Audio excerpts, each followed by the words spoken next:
With Bionic Commando rearmed, you'll probably find yourself in one of two groups. Fans from way back of the original Bionic Commando on the NES, or newcomers who've got wind of the game online. I came to the party as one of the newcomers. I'd never played the game before in any of its forms, which puts me in a good position to review BCR unbiased. To sum up for folks who haven't played BCR or its NES counterpart before, the story follows bionically enhanced commando Nathan "Rad" Spencer as he infiltrates a series of Nazi-esque compounds in an attempt to rescue a captured operative and stop a villainous plot for world domination. Gameplay-wise, it's your standard side-scrolling shooter platformer, but with a unique twist.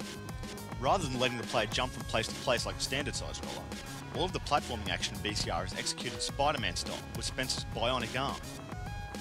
Moving from one platform to another generally consists of firing your arm, which works a lot like a grapple gun, onto any nearby surface. With the press of a key, you can then choose to either start swinging for horizontal jumps, or retract your arm to pull yourself up onto otherwise unreachable platforms. On paper it sounds pretty simple, but it does take practice, and I'll be perfectly honest, at first the lack of a jump key caused me some serious grief. As a gamer from the Duke Nukem / Commander Keen school of platforming, not having the ability to leap about the place felt like having a limb removed. That said, after an hour or so of playing I was starting to get to grips with the various ways of using the arm.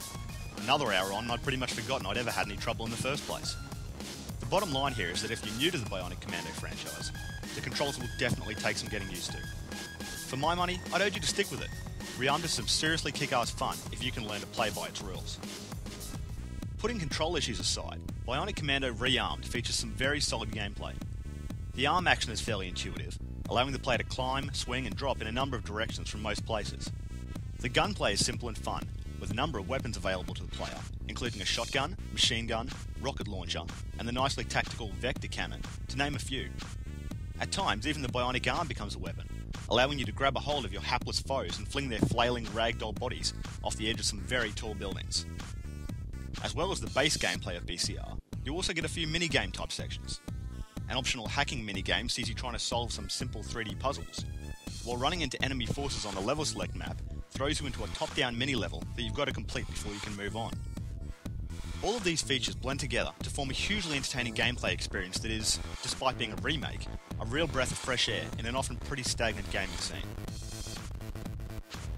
For a game that only cost $15, BCR looks great.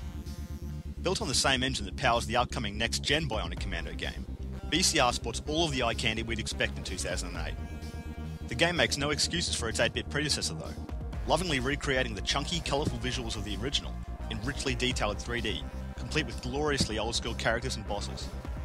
We're also treated to piles of great present-day tricks, including realistic rain and water, fog and smoke effects, and some seriously epic explosions. On the technical front, I'd like to have the option to adjust a few more of the game's graphic settings, anti-aliasing being the one that comes to mind. But the lack of these options is hardly a major concern, when huge titles like Unreal Tournament 3 can't even manage them. In terms of sound, the game is especially strong.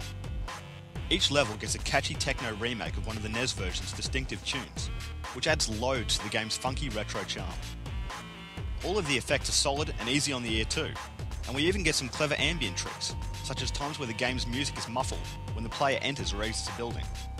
The audio in BCR does just what it should for such an unashamedly retro game. It gets the player pumped and reminds them that they're playing a game. You won't find any attempts at immersion here, with nothing but deliciously old-school sound from start to finish. Summing up a game like BCR is harder than I thought it would be. While the entire package is superbly put together and polished, I get the feeling that the most important part of the package, the bionic arm mechanic, is a you either like it or you don't kind of deal. Fans of the original should love it to bits, provided they aren't so attached to the original that they won't accept the few logical changes present in the remake. Newcomers who enjoyed the platforming era of the early 90s will probably dig it too, as long as they take the time to learn the arm before they really get started. Casual gamers of today, on the other hand, will probably take it or leave it. Some will be happy to sit back and spend some time with it, while others will likely play for a few minutes before writing it off as being too difficult. My only advice will be that every gamer at least tries this game. I gave BCR a chance, and I'm really glad I did.